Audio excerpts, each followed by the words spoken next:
Don't tell no one I'm streaming at like 12:49 a.m. Ain't nobody wandering through here at this point, and that's okay. That is all right. We are here to record the YouTube playthrough, and this is the safest way to do it without stashing terabytes worth of video footage on my hard drive. So, professional content creator, everyone. Oh, I gotta pause. I've got the stream pulled up in Twitch, and I'm just like, oh, hey, I'm going to watch myself play. That is disorienting. That will not help.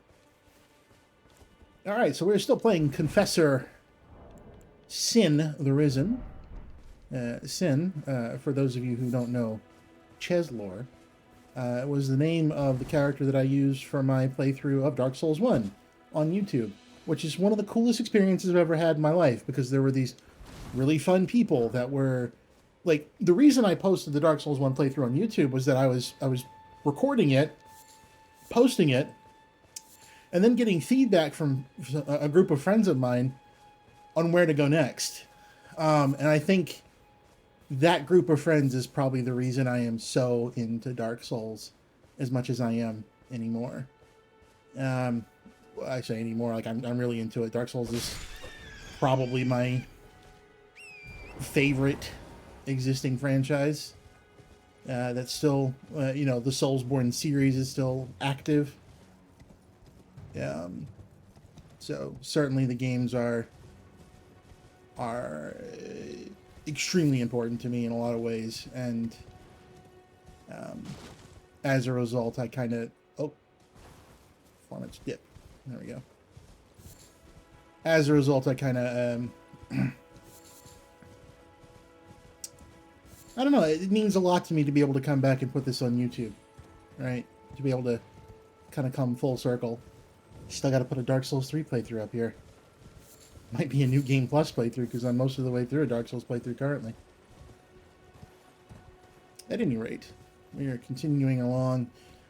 There's lots to do in the Mirkwood that we're going to come back and do, but my biggest thing right now with my +3 broadsword and my mildly improved vigor is heading south. We're going to try to clear the peninsula today, the Weeping Peninsula. More than some of the other early areas of the game, the Weeping Peninsula is a great place to... Oh, hello. Dear customer. Yes, right this way. Right this way. Not suspicious at all. Welcome, valued customer.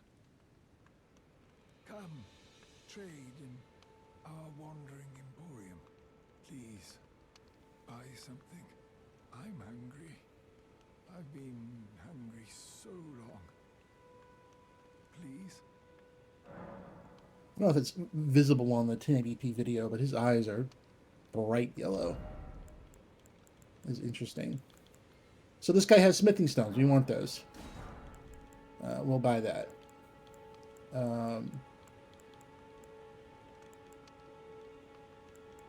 And not really interested in anything else he's got at the moment. Grab the Exalted Cookbook. There you go, bud. Enjoy that 2,600 souls, runes, whatever. Don't know who you're going to buy food from. What was I saying? All right, so the Weeping Peninsula is... it's an extremely contained version of Elden Ring. Let's go ahead and clear this out, too. This little castle area. It's this extremely contained, like, version of Elden Ring. You've got sort of a pseudo legacy dungeon with Castle Morn. You've got kind of this...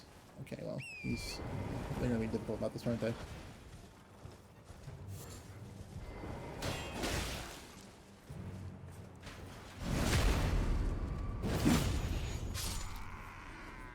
You got sort of the wandering boss with the giant misbegotten queen hanging out in one of the ruins. There's a little quest associated with the whole area. Oh! I do not like fighting the pumpkins, man. Oof.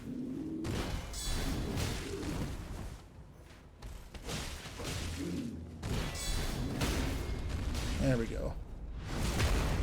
That ought to do it. Sanctuary Stone. Sanctuary Stone. Come here, biggin.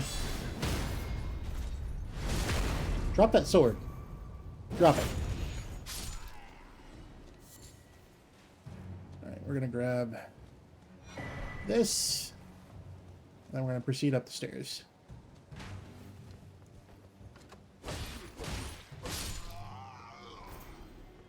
It's not until coming over to Elden Ring from Dark Souls 3 that I realize how much I love the combat in this game. Animations look even better than normal. And I'm especially grateful for that after coming over from Lords of the Fallen, which even the new Lords of the Fallen that was supposedly kind of learned a lot of lessons from the old Lords of the Fallen did not learn that sliding around everywhere and swinging a sword like you're in the midst of an osteoporosis battle doesn't feel good in combat. I've got a big emphasis when I play games on combat feel. Oh shit, I better... Okay. I've got a big emphasis on combat feel when I play these kinds of games, and part of that combat feel absolutely stems from... Are there rats in here? No. Yes, there's one rat. Alright. Stems from how good the animations are. Right? If it doesn't look like I'm putting some oomph in behind my sword swing, if the sword swing's arc is not large and noticeable and readable, if the sound isn't good, if the impact isn't good, if the enemies don't sell being hit, none of it feels right. And so that most basic element of interacting with the game falters. This guy's dangerous. Oh!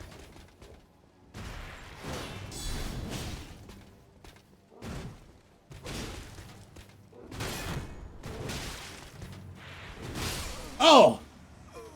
And down I go. And I don't think I was near the Stake of America. I was not. We are going to be hoofing it back there, over there, that way, aren't we? Yep. Curses. Alright, well, we're getting on the horse.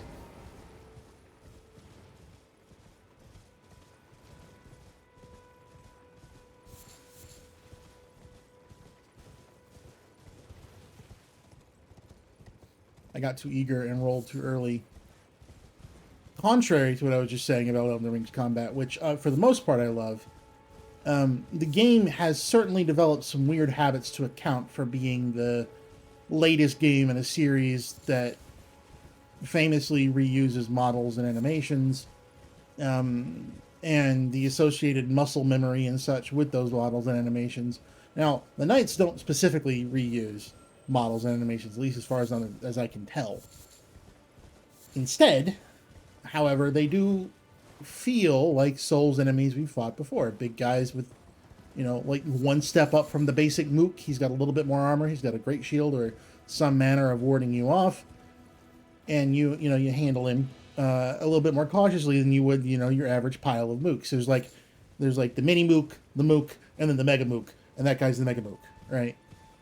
Because the mini mooks are little dudes in like the cloth armor with the little funny helmets, like the little bucket helmets. The main mooks are the dudes in the surcoats with the standard brass shields and or wooden great shields and spears and swords and hammers. And then the mega mooks are the guys in like full plate with like the full helms and typically two-handed weapons or spears and shields. Great shields. The idea is that these people, the mega mooks are like, they're dangerous compared to like the, even like the normal mooks. All of which is to say,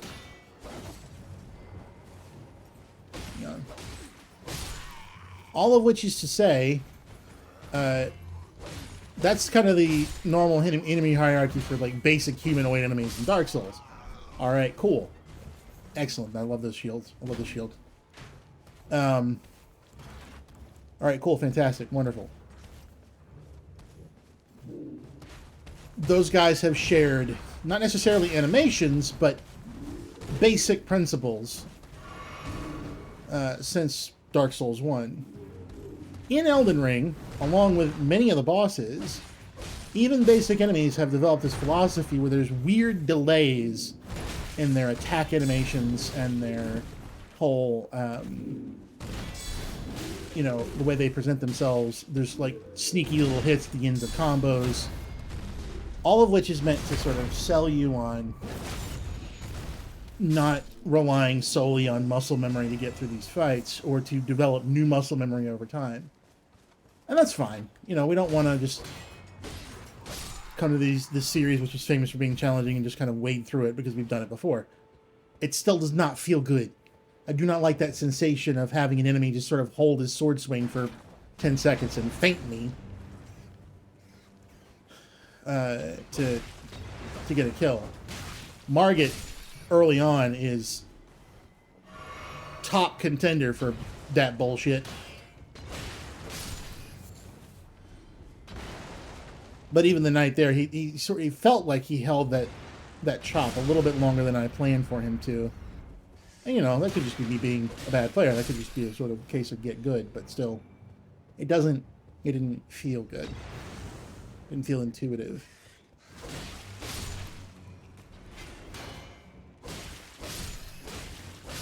Alright. Well, enough bitching. We're gonna go kill him. We're gonna try one more time, legit, and then I'm gonna summon the fucking wolves. The second attempt won't take as long as the third attempt maybe won't take as long as this first one did, because I have grabbed the grace. Yeah, that's the goofy ass cap that the mini mooks wear. These guys are also mini mooks.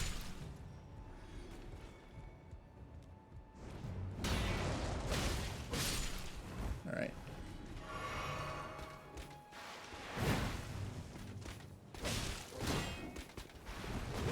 Oh. Get backstabbed. Grab those souls.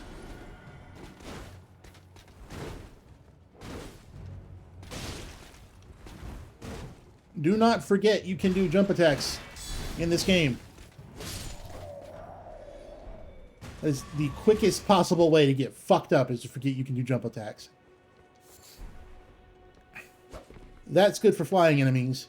That does massive stagger damage, and you have access to it at all times.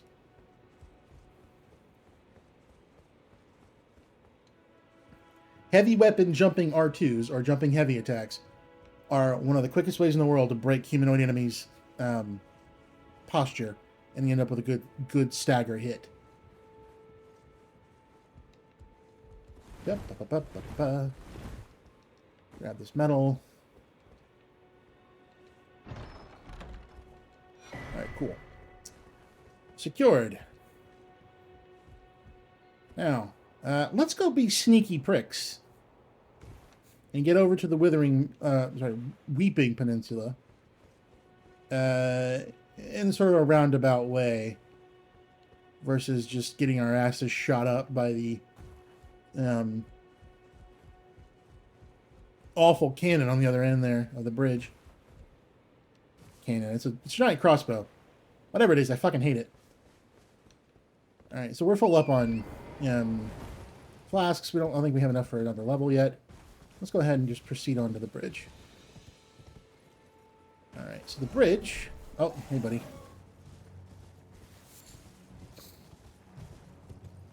Pardon the sniffling. So the bridge.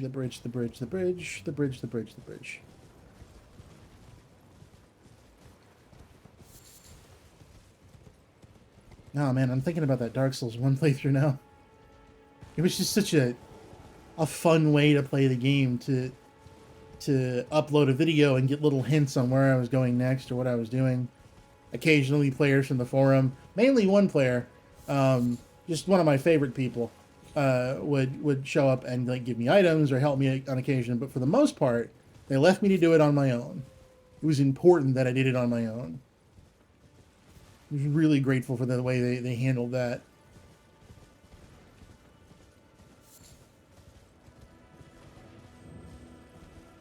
It's funny because I spent so long on never beating Dark Souls, right? That the playthrough that I'm talking about happened in like 2013, 2014. I think it was 2014. Where am I going? The wrong way is where I'm going. We head west. Alright. There's more content here, and we will go through it, but right now I am aiming to gun for the Weeping Peninsula, because that's the section I want done in this particular video. So. But yeah, that Dark Souls 1 playthrough, it was extremely funny. Oh, hey, we just talked to Kenneth Haidt right now. It was extremely funny because I had gotten the game in 2011 on release at launch because I love Demon Souls so much. And oh, hey, yeah, here's this guy. I'll finish the story eventually, I promise. It's very kind, but no, the help is very much appreciated, even from a tarnished. Even from a tarnished, he says. Fuck you, my guy. To serving the true order. You might have heard of me, Kenneth Haidt. Next in line is the rightful ruler of Limgrave. Never heard of you. Tarnished. I would have a boon of you. I want you to take back my fort. It lies to the south, beyond the Mistwood. A knight commander from Stormvale took it. A fool and plumb mad to boot. Simply obsessed with blood. I have good news. What's this, kind sir? Remarkable. The knight commander dead. Already. A blessing if ever I chanced upon one. Fine work. That's me. Fine work indeed. I doubt that it was your intention, but the deed is done, and I commend you. Now, this is your reward. Go on. It's yours for the keeping. Right then, time for me to head to the fort. I've much to do. First, I'll have to re-establish communication with the demi-humans. What's that look? You don't believe me? Well, under the Earth Tree, commingling with the demi-humans is made possible. Even the vulgar shall not be left behind under the rule of true order. Which is why I, Kenneth Haidt, next in line as the rightful ruler of Limgrave, have sworn to uphold it. Just you watch, my friend. Just you watch. He's not as much of an asshole as you think he is. But he is an asshole.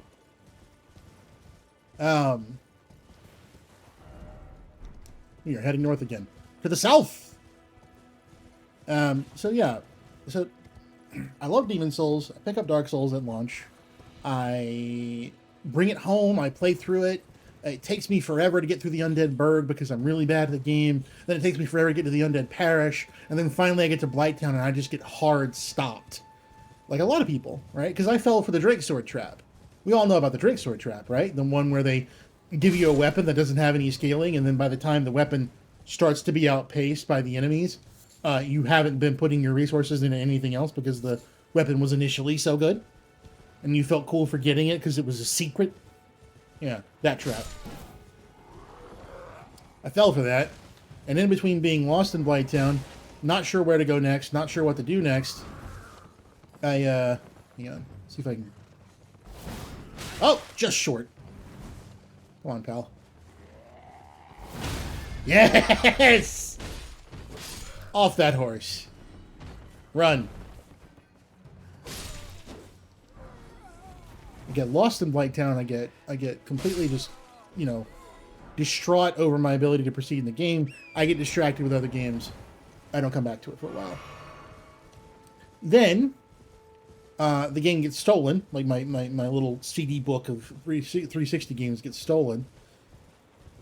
And there's no way to play it anyway. So I love the game. I have the strategy guide. I talk about it to everybody, but I'm kind of a fake Souls fan for a few years.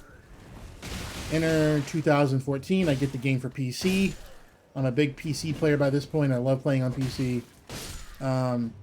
And then I joined this forum full of folks from like game FAQs. And long story short, that's when I started posting the playthroughs because they encouraged me to, and I started doing it. And we get to this point where I'm posting the playthrough and people are kind of giving me these tips and I'm moving forward. Meanwhile, I have started a game on the started a second playthrough on the PlayStation 3 with some friends of mine from college. Like, what would happen there is that I would go over to the PlayStation 3 that I had over at his place. I would sit down, he would boot up his PlayStation 3, I'd boot up mine. We weren't co-oping, we were just kind of playing next to each other. Seeing who got through the game and what kind of experiences we were all having. Because that was back when games weren't really, or at least in my circle of friends, games weren't dissected the way they are now. But that's kind of another topic. Hey, buddy. Expert fucking timing on my part. I'm awesome. Watch me get destroyed because I said that. There we go. Yeah, that's a topic for another time. Anyway. So, you know, here I am. I'm with my friend. We're playing side by side, and then I'm going home and I'm playing the game on PC. I managed to finish it on PS3 for the first time before I finished it on PC, which was weird. I remember getting stuck in the PC version for a very long time because I could not get help with Manus. And I was, you know, not a god tier gamer, and therefore I was running into problems. Oh, hello. Do we do the Overjail? Man, I'm getting distracted by a lot of stuff. But the Overjail's fun. Let's do the Overjail.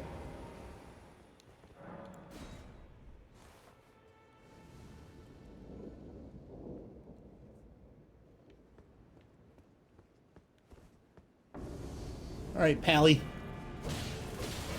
Oh, I do a good bit of damage. Woo! Did they buff that weapon art? What the shit?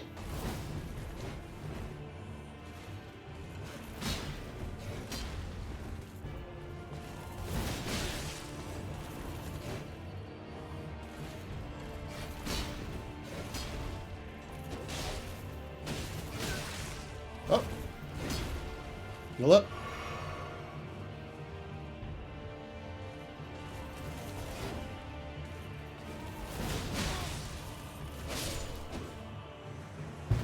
That did a lot of damage. Is this it? Is this the broadsword playthrough? Is that what's happening?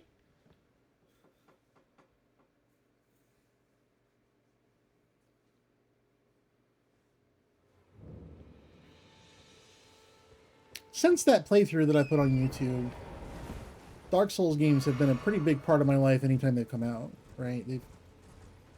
They've been center points.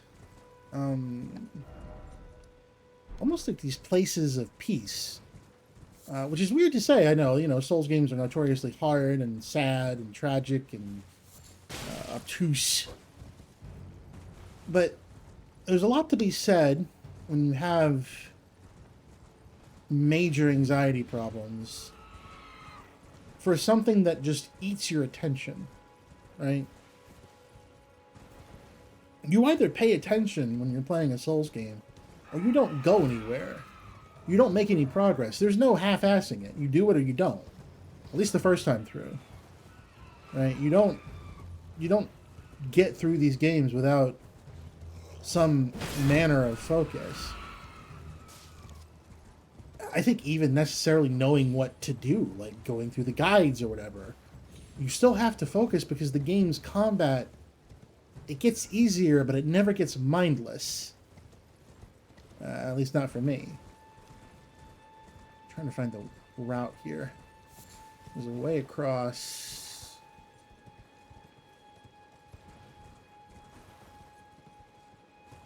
Is this it? I don't think that's it. I think that down there is it.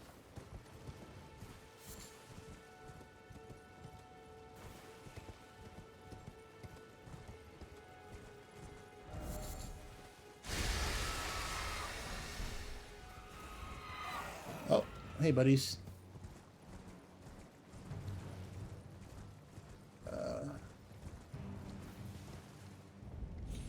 Yep, we made it across. Hell yeah. Now I gotta find the site of grace, because I have no potions.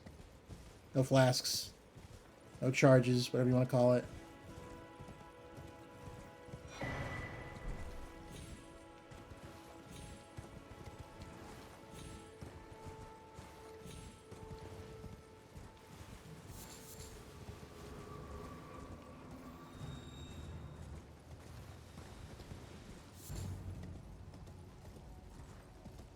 Let's see. Church up this way. Should be some manner of grace inside.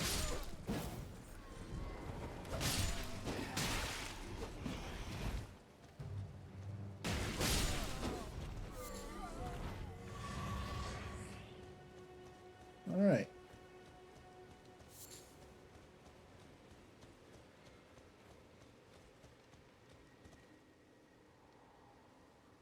The mausoleum prowls, cradling the soulless demigod. Oh, America, Queen Eternal, he is your unwanted child. Church of Pilgrimage. Again, pardon the sniffling, please. I think we can get some Melina dialogue here. Yep. We get to add a charge to our flask because of the golden seed. And we get to talk to Melina.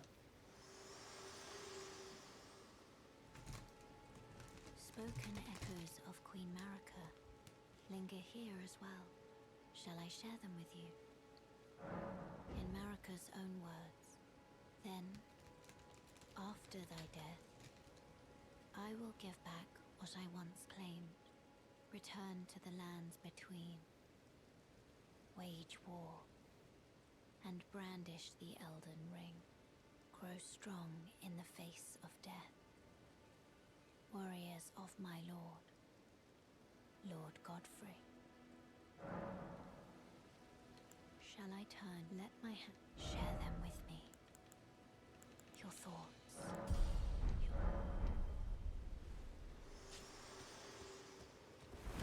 I want that vigor higher. The sacred tier and go ahead and power up our flasks again. Alright. I remember when Dark Souls 2 came out, I was still at college. I was still at college. I remember getting it on the PS3. And at that point in my life, I didn't have a car. I didn't have much in the way of money. I was working at a Subway.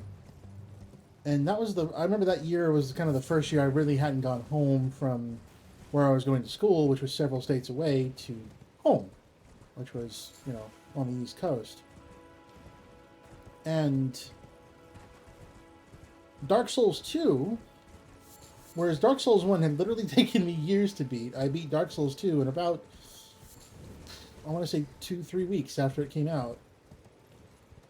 And then again on the PC after I picked up the PC version, and that came out later on down the line.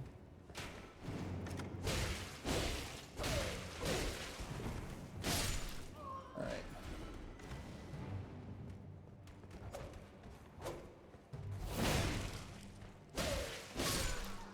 Weapon art is strong. Okay, what's in here?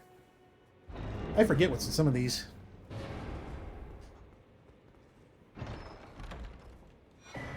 Oh. Not going to be using that. Wicked sword indeed.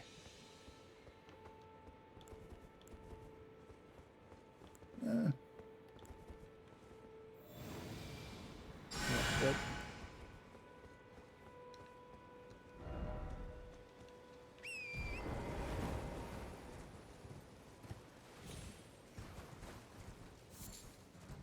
We should look for a graveyard. That'll be a good place for some friends.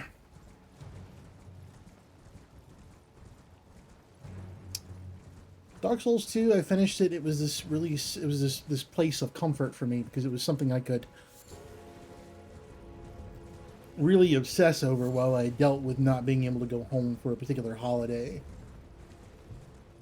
And then the PC version similarly came at a time where I needed it, and recording a playthrough of that and putting it on YouTube gave me something to focus on when I was struggling in other areas of my life. Dark Souls 3 comes out. I have moved home. I moved back home after college. I was really struggling to find work. I found work, and it was kind of killing me because it was just not what I should have been doing.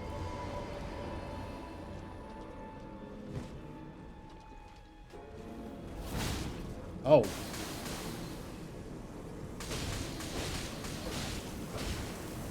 Piercing damage is not good for that.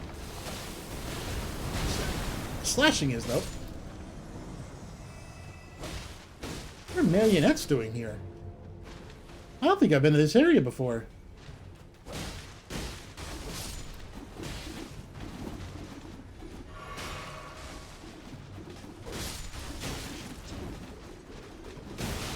Oh!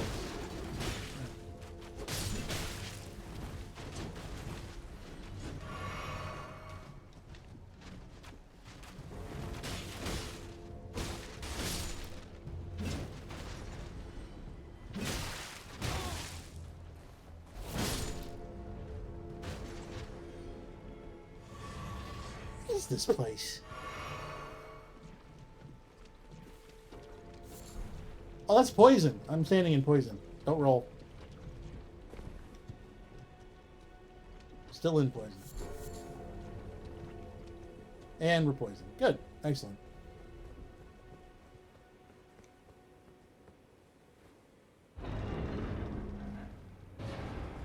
What the fuck? Huh? Selling?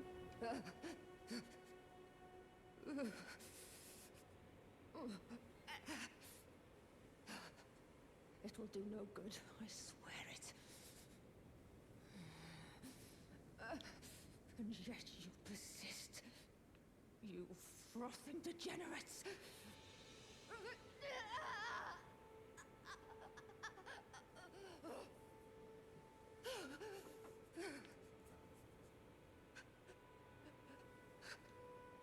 Well, that's uncomfortable. What the shit is going on here? What is this? Is this part of her quest line? I don't think I'm carrying anything either that can cure poison either, can I? Shit. Alright, well. Just gonna have to wear it out.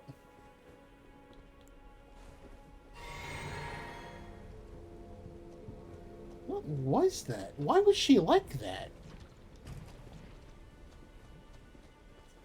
I sit here and talk like I've been all up through this game, and I have not. Don't know what the fuck's going on there. There's another side of grace right here. Boom. Excellent. Is that a merchant? That is a merchant. Hell yeah.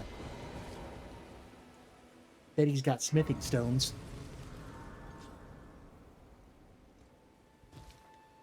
Alright.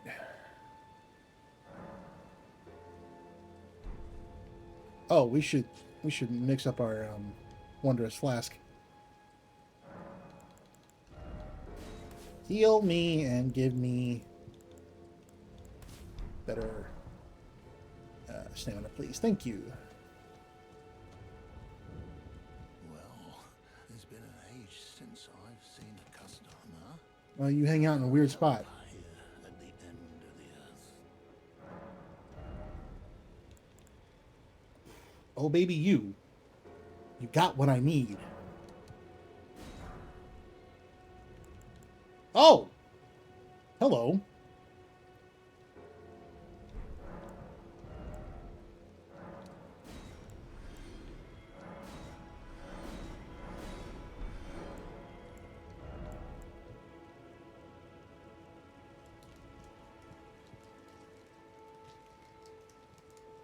Hmm.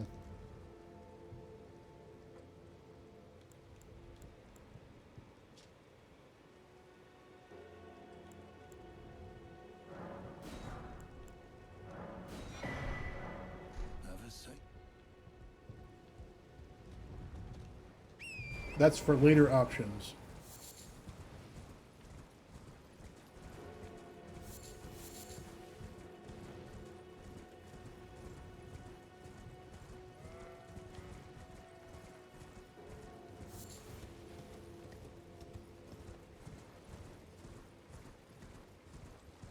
He's one of the graveyards I was talking about.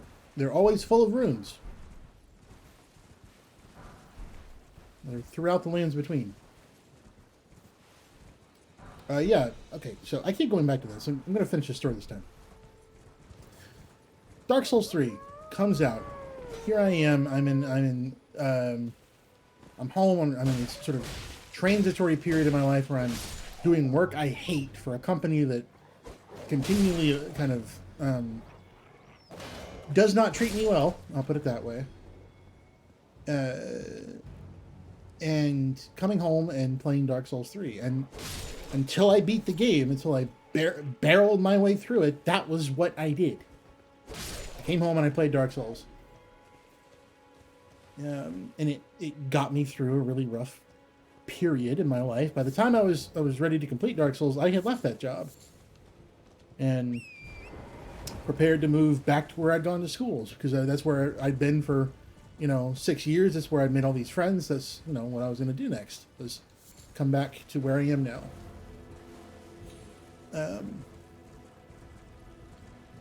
Elden Ring, I mean, that came out, God, just on the tail end of the pandemic.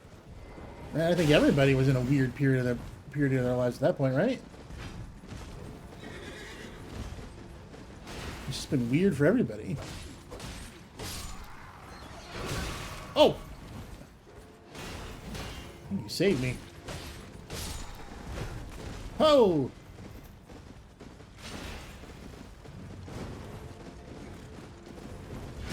Oh! All right, asshole.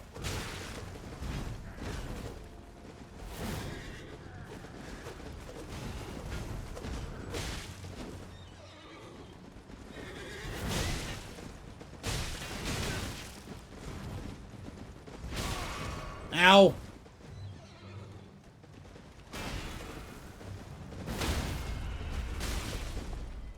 Good night.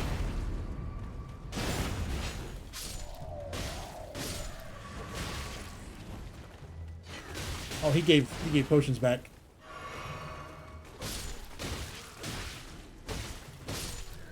All right. Dragonfly head. They gave potions back. That asshole's about to get it.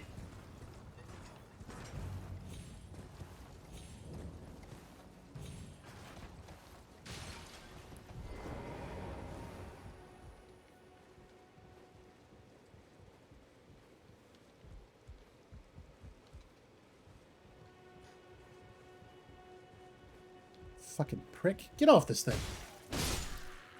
I'm not opening that chest. I know what it is.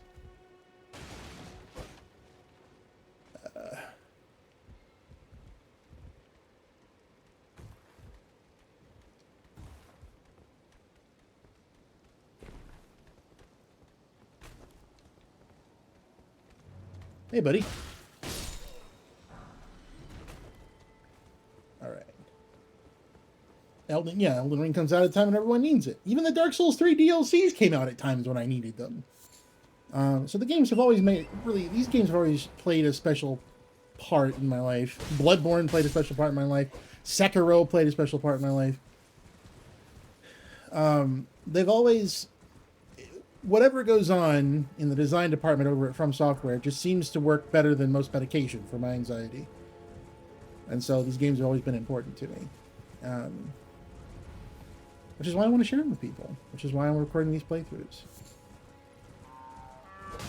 And I think the fact that I feel comfortable recording these playthroughs and comfortable talking my way through these games really goes back to that first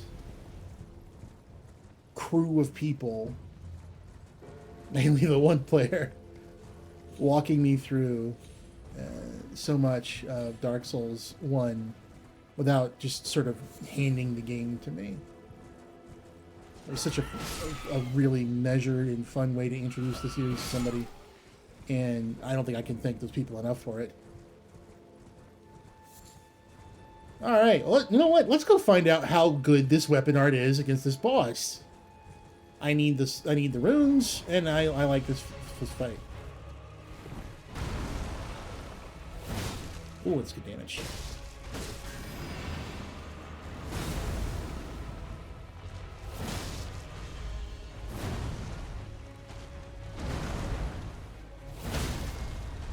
Ah, stagger and just a few hits.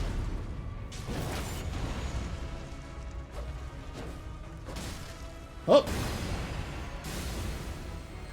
We gotta run. I don't know why my frame rate got so bad all of a sudden.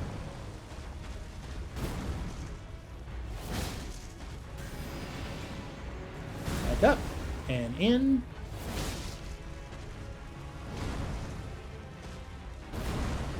And in.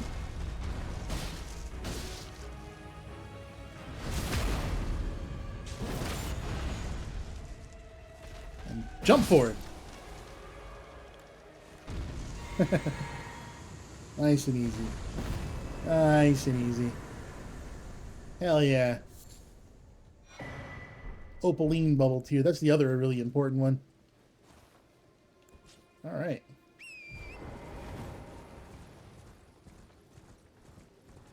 Well, we're out of magic healing. That's okay. I'm going to use that for little tiny heals and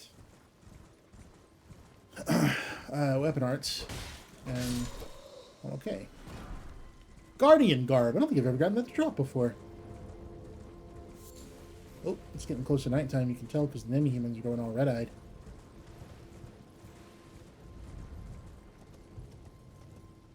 Oh. I was a little concerned that might be too far of a drop. Alright. We're kind of proceeding... really, that looks back toward the Tower of Return, so... Let's go grab the map, shall we? Coming up on this hour. I like to try to keep these videos to about an hour, so... oh. Right up against the edge there.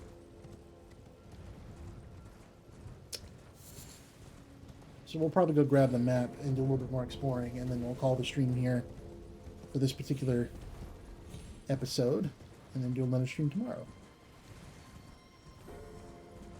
I should probably sort out what's going on with my frame rate anyway. God, that first Dark Souls playthrough. Woo! There were times it was... What the... Singing? Oh, it's the... Oh, God, it's that awful bat woman. No, we're not going anywhere near here. Fuck that. We're out of here.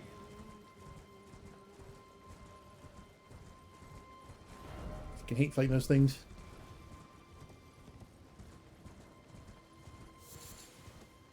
I will not do so unless I have to. Hello, doggy. Alright, so we got to find out a way down and across the bridge there towards to where the map is. I think there's a route down this way. No, it's just... Oh, okay. Back towards the church. Yeah, back towards the church and then down from here. Moving towards the bridge over this way.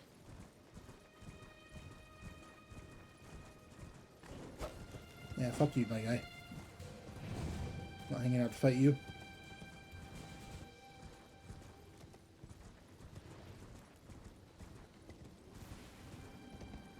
We do have a little bit of a scrap waiting for us on the other end of this bridge, though.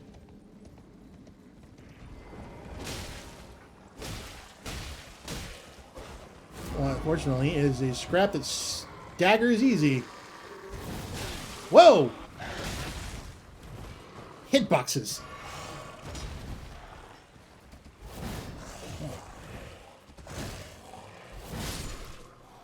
Woo-hoo-hoo-hoo.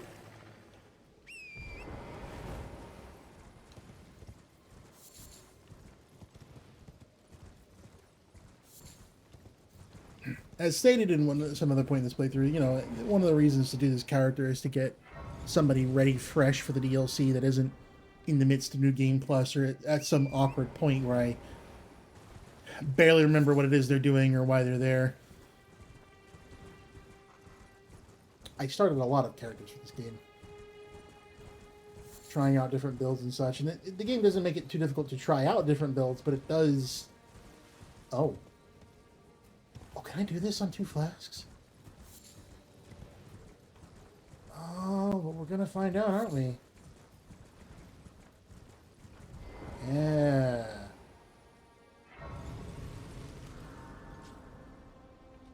What's up, pal? Do I have anything I can... Blood grease. Well, let's give it a shot.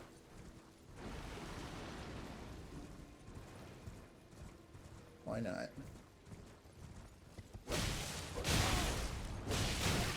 Woohoo! It's not a good start, is it?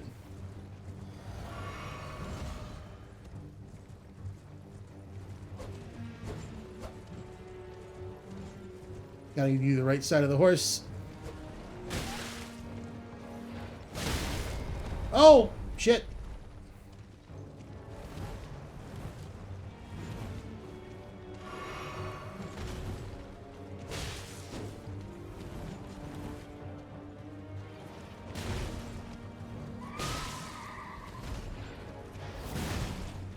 Ah, that's bullshit. Nope. I could not do that with 2 flasks. Let's give it another shot, shall we? I can take that guy.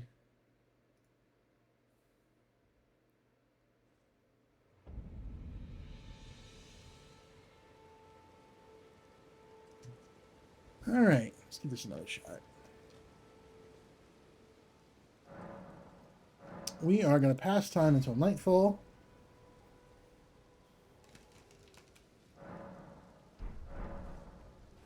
These guys are called the Knights Cavalry. Guess why?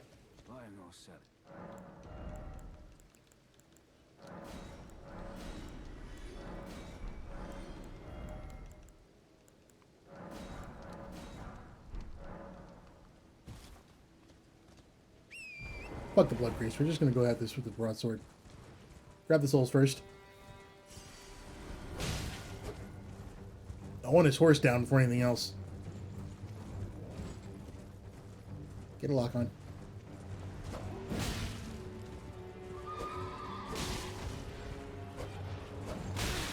Oh.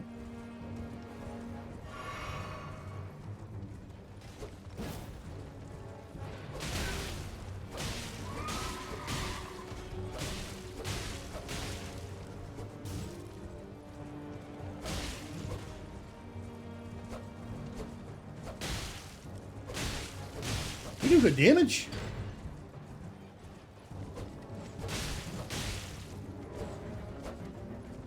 This broadsword does work. Ow. Sorry. Alright. Oh!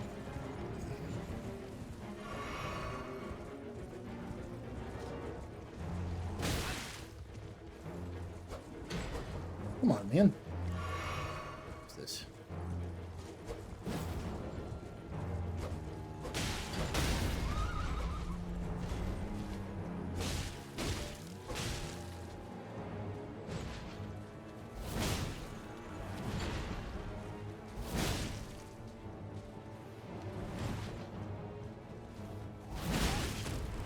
One more hit. No. Stay off your horse. You don't deserve a horse that nice. Barricade shield.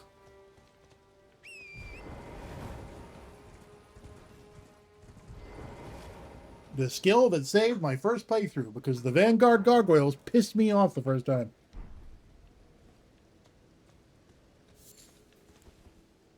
Alright.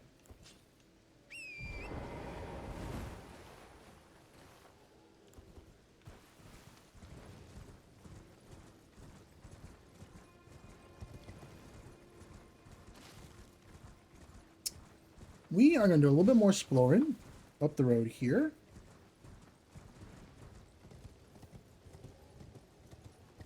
Grab a weapon that is very important.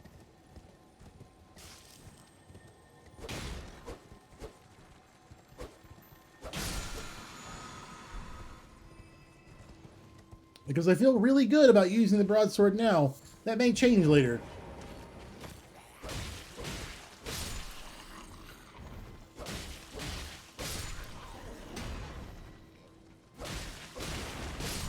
Alright. These guys are called the Misbegotten.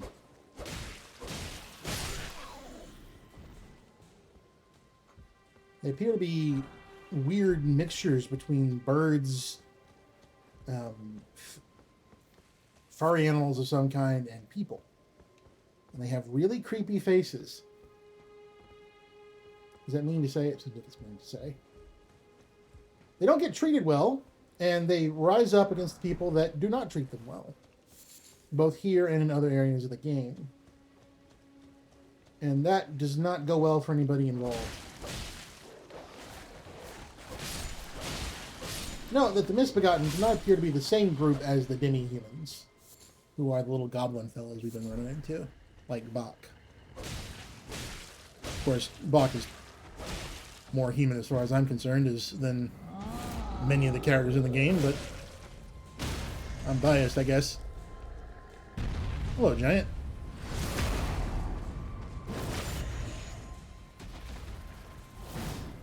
Oh.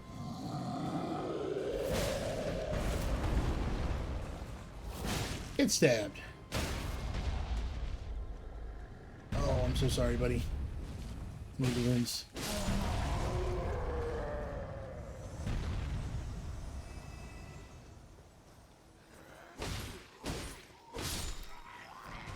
Decrepit fuck. The Giants, I don't, you know, they're just doing their thing. That guy had no excuse to sit there and watch me kill his friends.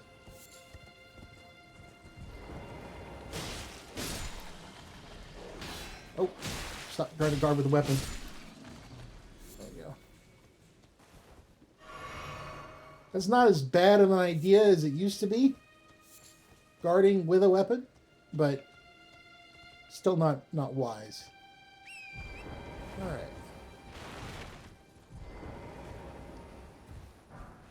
Morning Star. The Morning Star is important because it is a strike weapon. It's also a strike weapon that does bleed damage. Strike weapons have, on more than one occasion, had a pretty outsized importance in Dark Souls games, or in Souls games, because not as many enemies have resistance to strike, especially in Dark Souls 2. Especially in Dark Souls 2. The club at the start of Dark Souls 2 is a fucking nightmare. Hello? Is somebody my type enter? My name is the servants there. I can't, but I swear my good father decided himself. Oh shit, I forgot I was doing the playthrough thing. He says it's his duty. As commander. I fear for father's life. The servants are full of wrath, filled with hatred for every one of us.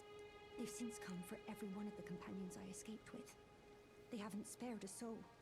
I fear it's no different at Castle Morn.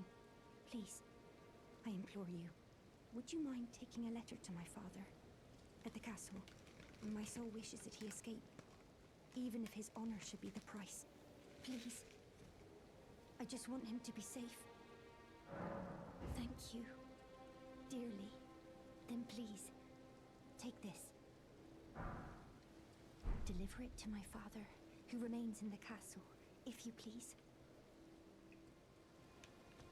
Can do. Let's go grab this grace. And then let's head south to the castle. I think that's where we'll stop.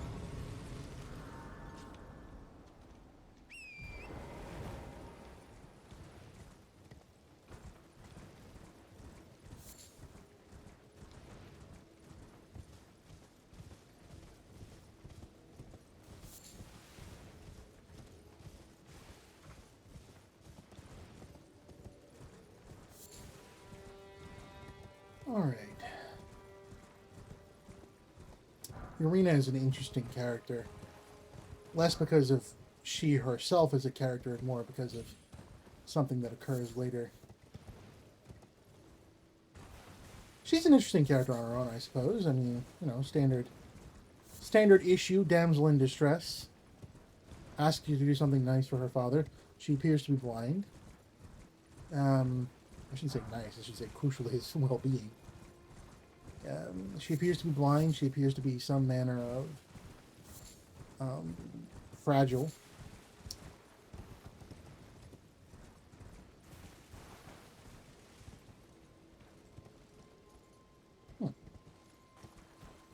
This is another area I appear to have not... I don't remember. I certainly don't remember that hole in the wall.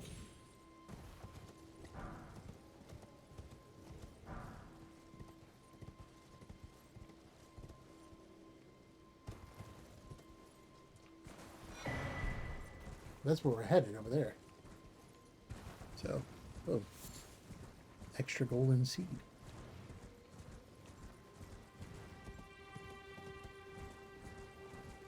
Elden Ring has an aesthetic that I really appreciate. The muted colors and mostly quiet environments with the subdued music moving through. There's a lot to recommend about the way this game looks and feels. I think a lot of it can be encapsulated by scenes like this on the beach. Crucified people hanging from half rings. A dog gnawing on something at the base of the tree, of the rod. A foggy mist as the sea disappears into the horizon.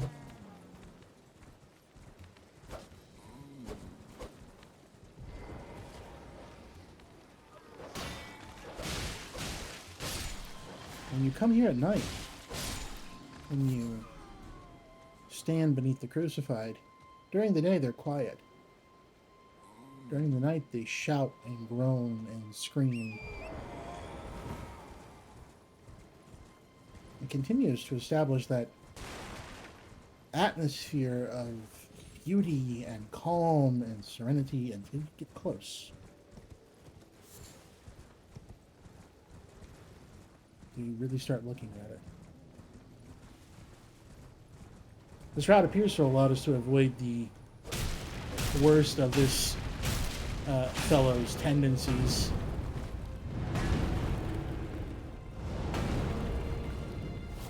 He can be a real problem if you're approaching the castle if you're not careful. Apparently he can be a real problem up close too. I wasn't hitting him fast enough to knock him over. Ah, some great arrows. Somebody similarly geared to us did not have the same luck.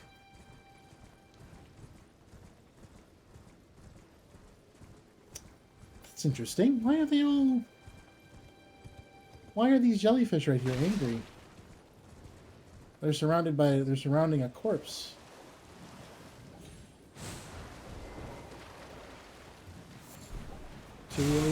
Oh! Oh, a somber smithing stone. 2, even. Somber smithing stones are the equivalent of the Titanite scales and Twinkling Titanite of the game's past. Meant to enhance weapons that generally have special properties on their own well before you've done anything to them in terms of infusions or resins or such.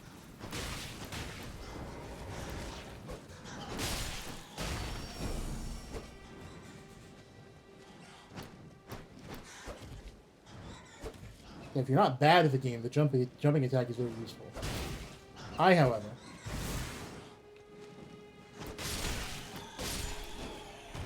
there we go.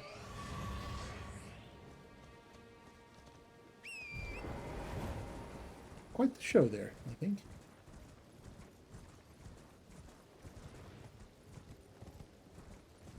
All right. Well, here we are at the foot of Castle Morn, ready for this playthrough. What will be basically our first quotation marks dungeon, real pseudo legacy dungeon. A taste of what's to come with Castle Stormveil, certainly. Thank y'all for hanging out. Thank y'all for stopping by if you did, and thank you to those of you who are watching the VOD on YouTube. I certainly appreciate your time and support. See you when I see you.